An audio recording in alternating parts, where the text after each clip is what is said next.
ನಾನು ಶ್ರೀಕಾಂತ್ ಗೌಡ. ನಾನಿವತ್ತೊಂದು ಪೇಪರ್ನಲ್ಲಿ ನೋಡಿದೆ, ಮುಖ್ಯಮಂತ್ರಿಗೆಲ್ಲ ಮನವಿ ಕೊಟ್ಟಿದ್ದಾರೆ ರೈತ ಸಂಘದಿಂದ. ನನಗೆ ತುಂಬ ಖುಷಿಯಾಯಿತು, ತುಂಬ ಒಳ್ಳೆಯದೆಲ್ಲದೂ ಮಾಡಿದ್ರು. ಆ ಮನವಿ ಜೊತೆಯಲ್ಲಿ ನನಗೆ ಒಂದು ಬೇಸರವಾಗಿದ್ದೊಂದು ಅಂಶ ಅಂತ ಹೇಳಿದರೆ, ಕಾಳಿಂಗ ಸರ್ಪದವರು ಇದು ಮಾಡ್ತಾರೆ, ಅವರು ವಿಷ ತೆಗಿತಾರೆ, ಅವರು ಪರಿಸರ ಹಾಳು ಮಾಡ್ತಾರೆ. ಅದ್ರ ಬಗ್ಗೆ ನನಗೆ ಭಾರಿ ಮನಸ್ಸಿಗೆ ಬೇಜಾರಾಯಿತು. ಯಾಕಂದರೆ ನಾನೊಂದು 20 ವರ್ಷದಿಂದ ಅವ್ರನ್ನ ನೋಡ್ತಾಯಿದ್ದೀನಿ, ಎಲ್ಲರನ್ನೂ, ವಿ ಟೆಕ್ಕರಿಂದ ಹಿಡಿದು ಗೌರಿಶಂಕರಿಂದ ಹಿಡಿದು ಎಲ್ಲರನ್ನೂ. ಯಾಕಂತ ಹೇಳಿದರೆ, ನನಗೆ ನನ್ನ ಫ್ರೆಂಡ್ಸ್ ಎಲ್ಲ ಗೋವಾದಿಂದ ಬರ್ತಾರೆ, ಹೈದರಾಬಾದಿಂದ ಬರ್ತಾರೆ, ಬೆಂಗಳೂರಿಂದ ಬರ್ತಾರೆ. ಎಲ್ಲರನ್ನೂ ನಾನು ಅಲ್ಲಿಗೆ ಅವ್ರಿಗೆ ಕರ್ಕೊಂಡೋಗ್ಬಿಟ್ಟು ಅವರು ಅದ್ರ ಬಗ್ಗೆ ಹಾವಿಂದಾಗಿರಲಿ, ಅವರು ಮಾಡಿ ಅಲ್ಲಿ ಅವರು ಏನು ಅಲ್ಲಿ ಮಾಡಿದ್ದಾರೆ, ಒಂದೇ ಒಂದು ಗಿಡ ನಾವಾದರೂ ಕಳೆ ಹೊಡಿತೀವಿ ತೋಟದಲ್ಲಿ, ಅವರು ಕಳೆ ಗಿಡ ಸಹ ಅವರು ಹಾಳು ಮಾಡೋದಿಲ್ಲ. ಯಾಕಂದರೆ ಅದು ಅದೇ ಥರ ಬೆಳ್ಕೊಂಡು ಹೋಗಲಿ ಅಂತ ಅವರು ಹೇಳೋದು. ಕಾಡು ಹೆಂಗಿರುತ್ತೆ ಅದನ್ನು ಅದೇ ಥರ ರಕ್ಷಣೆ ಮಾಡಬೇಕು ಅಂತ ಅವೇರ್ನೆಸ್ ಮಾಡ್ತಾರೆ. ಹೊರಗಡೆಯಿಂದ ಎಲ್ಲ ಹುಡುಗರು ಬರ್ತಾರೆ, ಕ್ಯಾಂಪ್ ಹಾಕ್ತಾರೆ, ಅವರು ಅವೇರ್ನೆಸ್ ಮಾಡ್ತಾರೆ ಹಾವಿನ ಬಗ್ಗೆ, ಹಾವಿನ ಬಿಹೇವಿಯರ್ ಬಗ್ಗೆ, ಹಾವನ್ನ ಯಾಕೆ ಇದು ಮಾಡಬಾರ್ದು ಅನ್ನೋದ್ರ ಬಗ್ಗೆ ಎಲ್ಲ ಮಾಡ್ತಾರೆ. ಅದನ್ನೆಲ್ಲ ನಾನಿಲ್ಲಿ ನಾಲೂರು ಸ್ಕೂಲ್ನಲ್ಲಿ ಮೆಂಬರ್ ಆಗಿದ್ದೆ, ನನ್ನ ಮಗ ಓದ್ತಿದ್ದ.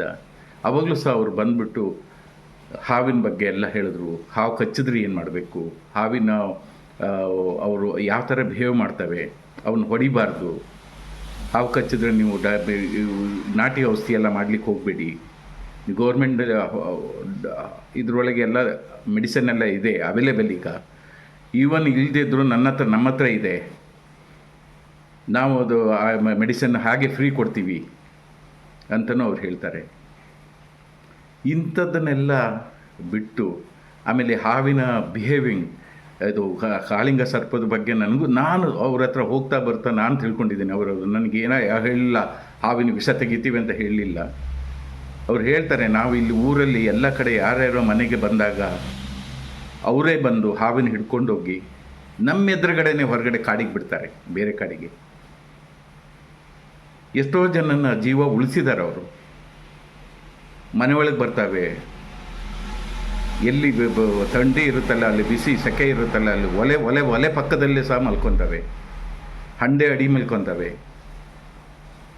ಇದನ್ನೆಲ್ಲ ನಾನು ನೋಡಿದ್ದೀನಿ ಸುಮಾರು ಸರಿ.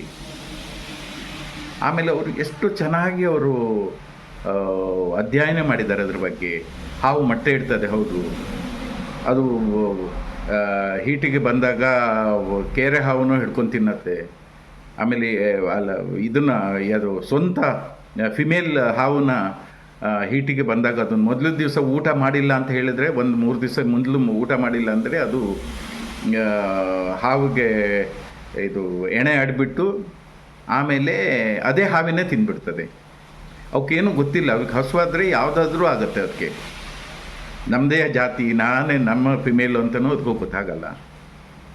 ಅಂಥ ಒಂದು ಮುಗ್ಧ ಹಾವು ಅದು. ಅದನ್ನೇ ಇವರು ಏನು ಮಾಡ್ತಾರೆ ಅಂದರೆ, ಮರಿ ಮಾಡುತ್ತೆ, ಮೊಟ್ಟೆ ಮಾಡುತ್ತೆ, ಎಲ್ಲ ಮಾಡುತ್ತೆ, ಮರಿ ಮಾಡುತ್ತೆ, ಆಮೇಲೆ ಮರಿನೇ ತಿನ್ನೋತ್ತೆ ಶುರು ಮಾಡುತ್ತೆ. ಇವ್ರು ಏನು ಮಾಡ್ತಾರೆ, ಮೊಟ್ಟೆನೆಲ್ಲ ಇದು ಮಾಡಿ ಆ ಮೊಟ್ಟೆನ ಅವರು ಮರಿ ಆದಮೇಲೆ ಬೇರೆ ಬೇರೆ ಕಡೆಗೆ ಬಿಡ್ತಾರೆ. ಯಾಕಂದರೆ ಅದೇ ತಾಯಿನೇ ತಿಂದ್ಬಿಡುತ್ತೆ ಮರಿನ. ಇಂಥದ್ದೆಲ್ಲ ನಾನು ಕೇಳಿದ್ದೀನಿ. ಆಮೇಲೆ ತುಂಬ ಹುಡುಗರು ಹೊರಗಡೆಯಿಂದ ಬರ್ತಾರೆ, ಅವ್ರು ಬಂದವರೆಲ್ಲ ಅವರಿಗೆಲ್ಲ ಅವೇರ್ನೆಸ್ ಹೇಳ್ತಾರೆ. ಕೆಲವರಿಗೆ ಕಾಳಿಂಗ ಸರ್ಪ ಅಂತಲೂ ಗೊತ್ತಿಲ್ಲ. ನಮ್ಮಲ್ಲಿ ಇದು ಮಲೆನಾಡಲ್ಲೇ ಇರೋದು, ನಾವು ಗ್ರೇಟು. ಬೇರೆ ಕಡೆ ಎಲ್ಲೂ ಕಾಳಿಂಗ ಸರ್ಪ ಇಲ್ಲ. ಒಂದೊಂದು ಪೀಸಸ್ ಒಂದೊಂದು ಕಡೆ ಇದೆ, ಕೆಲವು ಕಡೆ ಸ್ಪಿಟ್ಟಿಂಗ್ ಕೋಬ್ರಾ ಇದೆ, ಇಲ್ಲಿ ಆ ಥರದ ಕೋಬ್ರಾ ಇಲ್ಲ.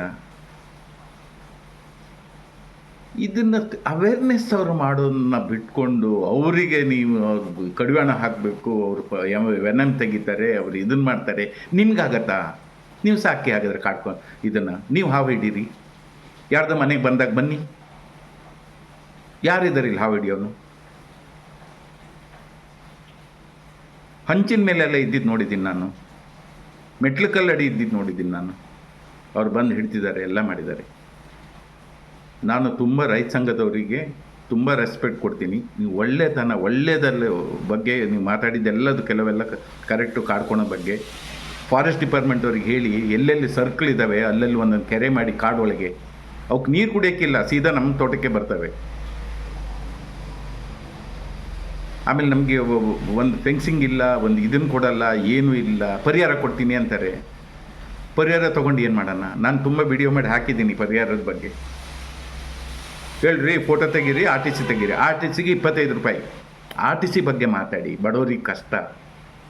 25 ರೂಪಾಯಿ. 1 ಗುಂಟೆ ಇದ್ದವನು 25 ರೂಪಾಯಿ ಕೊಡಬೇಕು, 10 ಎಕರೆ ಇದ್ದವನು 25 ರೂಪಾಯಿ ಕೊಡಬೇಕು ಆರ್ ಟಿ ಸಿಗೆ.